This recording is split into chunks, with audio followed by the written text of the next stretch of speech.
नमस्कार। आज हम बात करने वाले हैं मार्स, राहु और सैटर्न, थ्री प्लैनेट का ये कंजक्शन बहुत ज़्यादा अशुभ और बहुत ज़्यादा शुभ दोनों ही तरह के प्रभाव देता है। अब शुभ की बात करें तो किस तरह के शुभ प्रभाव देगा? ये कंजक्शन जातक को बहुत ज़्यादा धनवान, इतना ज़्यादा पैसे वाला कि उसके यहाँ डकैती भी पड़ सकती है। ये लिखा गया है कि इतना ज़्यादा पैसे वाला, बहुत ज़्यादा पैसे वाला, अरबोपति बना देगा। और अगर खराब हुआ तो यहाँ पर बहुत ज़्यादा बुरे फल देगा। कोर्ट केस, लंबी बीमारी, कैंसर, इस तरह के इश्यू, संबंध खराब, रिलेशन, ये सारा कैरियर इश्यू बहुत ही ज़्यादा खराब फल भी देगा। अब क्यों देगा, क्यों शुभ फल देगा, क्यों अशुभ फल देगा, दोनों को आपने ध्यान से समझना है। जो रेमेडीज एडवाइस की जाएगी उसको फॉलो करना है, तो आप इसके अशुभ फलों से बचाव करके शुभ फलों की प्राप्ति कर सकेंगे। कैसे? अब मार्स, सैटर्न और राहु, ये तीनों का कंजक्शन है, तो यहां पर आपने मार्स और सैटर्न के कंजक्शन को, जब हमने मसनूही प्लैनेट, जो ग्रामर का बहुत इंपॉर्टेंट टॉपिक है, उसके बारे में बात करी थी, तो वहां पर बताया था कि जब दो प्लैनेट कुंडली में एक साथ हों, अब दो प्लैनेट एक साथ कब होते हैं वो आपको बता दिया है कि दृष्टि से, युति से, या एक दूसरे के हाउसेस में जब बैठे होते हैं तो उनके संबंध बन जाते हैं, कंजक्शन माना जाएगा। अब यहाँ पर मार्स और सैटर्न के बारे में बताया था मसनूही प्लैनेट के वीडियो में कि ये कंजक्शन जब एक साथ होगा तो यहाँ पर मार्स और Saturn is equal to Rahu. तो यहाँ पर मार्स और Saturn is equal to Rahu plus एक और राहु, तो क्या हो गया? डबल राहु, यानी कि दो राहु एक हाउस में हम कंसीडर करके चलेंगे। अब अगर शुभ है तो डबल शुभ, और अशुभ है तो डबल अशुभ। अब आप इस चीज को ऐसे समझिए कि राहु एक ऐसा प्लैनेट है, अगर कुंडली में शुभ हुआ तो यहां पर ये अचानक ही जातक को धनवान बना देगा। उसको खुद को नहीं पता लगेगा कि ये सब हुआ कैसे उसके लाइफ में, और बहुत ज्यादा पैसे वाला, धनवान उसको बना देगा। मगर अगर अशुभ हुआ तो राहु क्या है? हाथी। अब हाथी अगर बिगड़ गया, उत्पात मचाने पे आ गया, तो जहां बैठा है उस हाउस को तो खराब करेगा ही करेगा, उजाड़ देगा। साथ ही हाथी का जो भूचाल है वो साथ में लगता हुआ, यानी कि जिस हाउस में राहु प्लेस्ड है उससे नेक्स्ट हाउस के अंदर भी अपना बैड इफेक्ट देगा। तो एक अकेला राहु टू हाउसेस को फिनिश कर देगा। अब वो हाउसेस जिस चीज से रिलेटेड होंगे, अब हाउसेस के बारे में पहले बताया गया आपको कि कौन से हाउस से क्या देखना है, तो जिस भी चीज से रिलेटेड होंगे उस चीज में कमी देखने को मिलेगी, बुरे फल आएंगे। अब यहां पर राहु को कंट्रोल कैसे करना है, तो ये आपको पता है कि राहु को कंट्रोल दो ही प्लैनेट द्वारा किया जाता है, एक मून और एक मार्स। मार्स क्या है? कुंडली में महावत, तो हाथी किससे कंट्रोल होगा? महावत से। अब कुंडली में अगर मंगल अच्छा है तो राहु सामान्यतः शांत रहता है। सेकंड, कुंडली में अगर चंद्रमा स्ट्रोंग है तब भी राहु कंट्रोल रहता है। अब इसके लॉजिक क्या है उसको भी समझाएंगे। साथ ही कुंडली में बुध को भी देखना जरूरी है। और वैसे भी जब मंगल खराब होता है तो बुध का फल खराब ऑटोमेटिक हो जाता है, क्योंकि मंगल क्या है, हमारे गुस्से का कारक। तो गुस्सा जब ज्यादा होगा तो बुद्धि खराब कर देगा, जातक की भाषा खराब कर देगा, और जातक व्यर्थ में झगड़े मोल लेने वाला, अपने काम बिगाड़ने वाला होगा। मून अगर कुंडली में खराब होगा तो जातक के अंदर पेशेंस लेवल बहुत कम होगा, पैसे की दिक्कत होगी, तो ऑटोमेटिकली बाकी प्लैनेट के फल खराब हो जाएंगे। और अगर मून अच्छा होगा तो पैसा आ रहा होगा, जातक बड़ा सूझबूझ से काम करने वाला होगा, मन से बहुत स्ट्रांग होगा। तो जो व्यक्ति मन से बहुत स्ट्रांग होगा वो कितना ही बड़ा तूफान क्यों ना आ जाए उसमें घबराता नहीं है, अपनी समझदारी से वो उस तूफान के रुकने की वेट करता है, उसका सोल्यूशन निकाल लेता है। क्योंकि समय की एक कमजोरी है कि समय बलवान तो है, मगर उसकी क्या कमजोरी है कि वो रुकता नहीं है। तो तूफान भी जब जिंदगी में आता है तो बिल्कुल सब कुछ उजाड़ देगा। तो राहु का तूफान जब आएगा तो सब कुछ उजाड़ देगा, 1 मिनट के अंदर आदमी को आसमान से जमीन में उतार देगा। राहु क्या है, अस्पताल। राहु क्या है, पागल खाना, जेल खाना। तो इन तीनों में से कहीं ना कहीं से कनेक्शन बना देगा। या तो कोई ऐसी बीमारी दे देगा कि अस्पताल पहुंचा देगा, या अचानक जेल के दर्शन करा देगा। फिर कितना भी जोर लगा लें, राहु का जो अपना एक टाइम पीरियड है उससे पहले बड़े से बड़े वकील कर लें। और ऐसे आप लोग देखे होंगे लाइफ के अंदर कि कितने भी धनवान क्यों ना हो, मगर जब उनका टाइम पीरियड खराब आता है तो बेशक चाहे वो मिनिस्टर की लेवल की कुर्सी पे हो या कितने पैसे वाले हो, जेल के योग कुंडली में जब बने होते हैं तो वो जेल यात्रा पे अवश्य जाते हैं। और अगर 2 साल का टाइम पीरियड है तो 2 साल काटेंगे। वो कितना ही पैसा खर्च कर लें मगर बाहर नहीं आते। ये चीज देखने को निश्चित तौर पर मिलती है। अब यहां पर ये कंजक्शन जब कुंडली में होगा तो ऐसे जातक को बीमारी जब होगी तो वो ऐसी होगी कि पकड़ में नहीं आएगी। जातक का स्वास्थ्य गिरता चला जाएगा। डिपेंड करता है कुंडली में ये कंजक्शन किस हाउस में है तो किस तरह की बीमारी आएगी। मगर जो भी बीमारी आएगी तो वो बीमारी में उसके हेल्थ इशू जो हैं वो लगातार बढ़ते जाएंगे। बीमार रहेगा, 50 डॉक्टरों को आप दिखा लेंगे, सारे टेस्ट की रिपोर्ट नॉर्मल आएगी, बीमारी पकड़ में नहीं आएगी। अब बीमारी जब पकड़ में नहीं आएगी फिर क्या होगा, जब सब तरफ से हाथ खड़े कर देंगे तब हम एस्ट्रोलॉजी में देखना शुरू करते हैं कि इसका क्या सोल्यूशन है।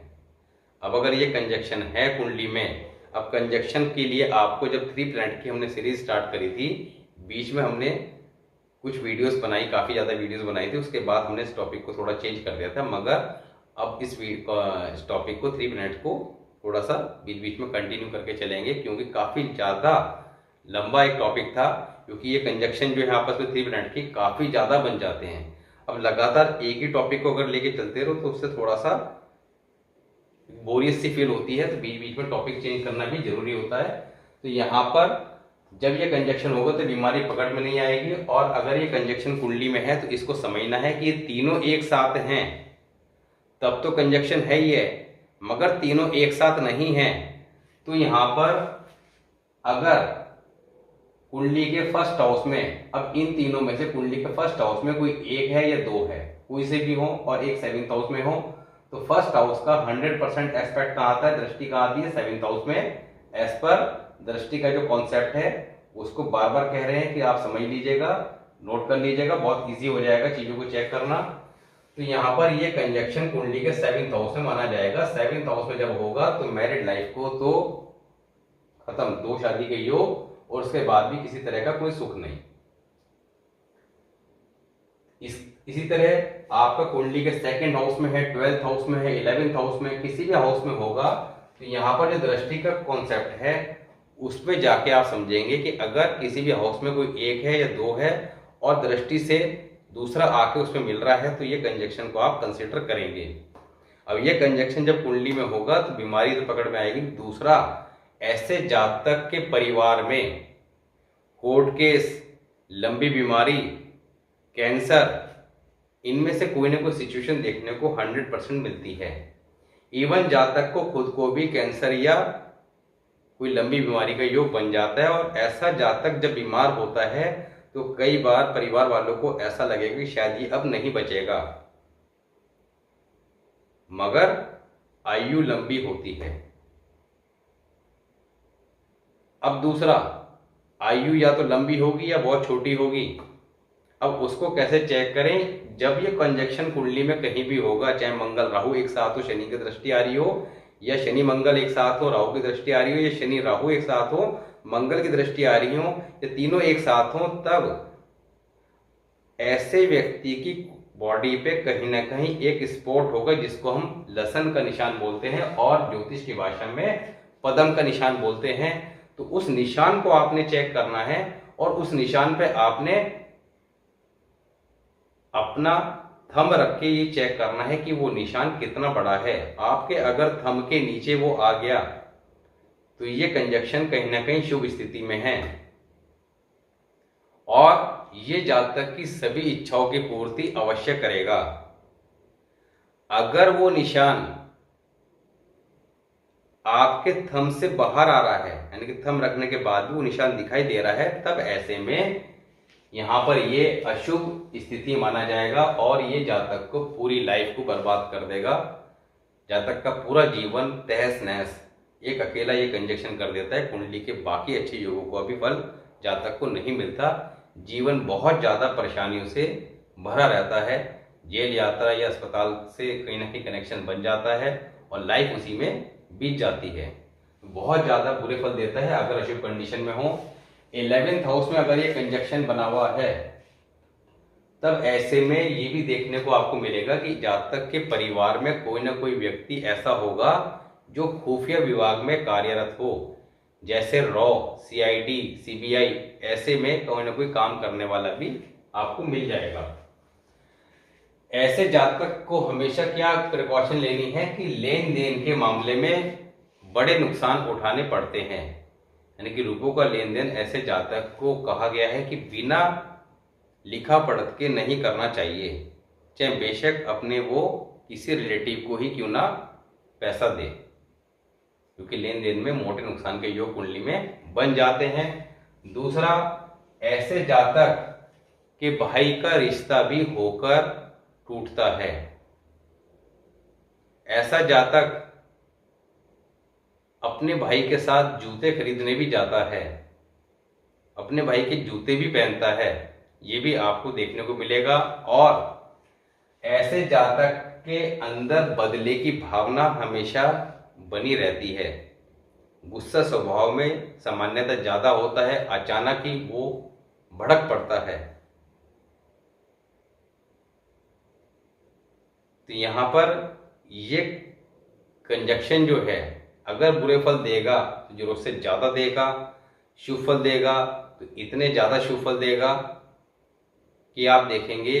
और मैंने कई लोग देखे हैं कि जिनकी आय लाख रुपए भी नहीं थी, आज वो 5,000 करोड़ के मालिक हैं। ये कंजक्शन इतना ज्यादा आदमी को धनवान बना देता है। तो ये कंजक्शन है तो चिंता नहीं करनी, केवल समझना है और उसकी रेमेडी करनी है। अब इसके आपको 2-3 तरीके बताएंगे रेमेडी के। क्या? एक तो जब ये कुंडली के किसी भी हाउस में हो, अब किसी भी हाउस में हो, तब आपने चांदी का स्क्वायर पीस, एक चांदी का स्क्वायर पीस हमेशा अपने वॉलेट में रखना है। दूसरा, पक्षियों को डेली आपने कुछ ना कुछ मीठा सर्व करना है। तीसरा, मीठे में कुछ भी हो सकता है, रोटी में गुड़ चीनी लगा के दे दें, बिस्किट दे दें, मीठा कुछ भी घर में रखो, पक्षियों को डेली मीठा डालें। सुबह जब आप सो के उठें, उठते साथ ही आपने थोड़ा सा पानी अपनी हथेली में लेकर मुंह में लेना है और अपने राइट हैंड की मिडिल फिंगर से अपने दांतों को लगभग 30 से 40 सेकंड रगड़ना है। ये नियम, उसके बाद फिर चाहे पानी पिए, चाय पिए, कुछ भी करें। ये काम 3 अवश्य हमेशा कंटिन्यू रखें। और आप मंगलवार के दिन प्रसाद अवश्य चढ़ाएं, प्रसाद का कुछ हिस्सा वहाँ बांट के आएं। तो ये काम तो एक कॉमन है जो आपने होल लाइफ करने ही करने हैं। अब उपाय कैसे करने हैं?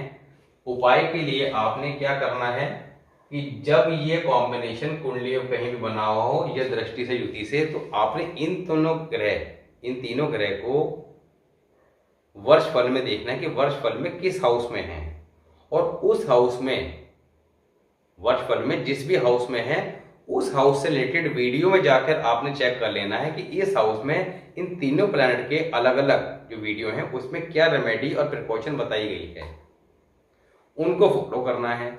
अब उनको फॉलो करेंगे, उन रेमेडीज को आपने जन्मदिन जब आपका स्टार्ट होगा उसके आसपास उन रेमेडीज को करना स्टार्ट कर देंगे, 100% आपको ये कॉम्बिनेशन कभी अशुभ फल नहीं देगा, बहुत ज्यादा धनवान बना देगा।